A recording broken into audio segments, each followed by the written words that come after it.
കൂട്ടുകാരെ, ഇന്ന് മോനൂട്ടന്റെ കഥയായാലോ? ഇഷ്ടമാവുകയാണെങ്കിൽ ലൈക്ക് ചെയ്യാനും സബ്സ്ക്രൈബ് ചെയ്യാനും മറക്കല്ലേ. മോനൂട്ടൻ മഹാവികൃതിയാണ്. ഒരുപാട് കളിപ്പാട്ടങ്ങളുള്ള മോനൂട്ടൻ അവയെല്ലാം വാരി വിതറിയിട്ടാണ് കളി.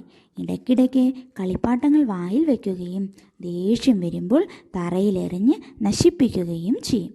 ഒരിക്കൽ മോനൂട്ടൻ അച്ഛനോട് പറഞ്ഞു,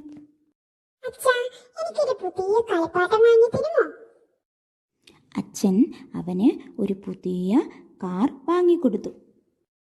എന്നിട്ട് പറഞ്ഞു, ഇതിനെ നശിപ്പിക്കാതെ കളിക്കണം കേട്ടോ മോനൂട്ടാ. കുറേ ദിവസം അവൻ ആ കാർ ഉപയോഗിച്ച് കളിക്കാൻ തുടങ്ങി. ഒടുവിൽ അവൻ അത് മടിപ്പായി. അവൻ ദേഷ്യത്തിൽ അതിനൊരു ചവിട്ട് വെച്ചു കൊടുത്തു. ഉടനെ അത് സംസാരിക്കാൻ തുടങ്ങി.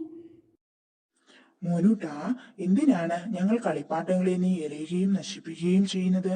നിനക്ക് കളിക്കാനും സന്തോഷിക്കാനും വേണ്ടിയുള്ളവരല്ലേ ഞങ്ങൾ.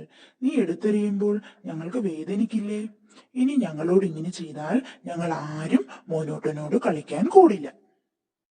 ഇത് കേട്ടപ്പോൾ മോനൂട്ടന് സങ്കടമായി. മോനൂട്ടൻ ഇനി അങ്ങനെ ഒന്നും ചെയ്യില്ല എന്ന് കളിപ്പാട്ടങ്ങളോട് പറഞ്ഞു.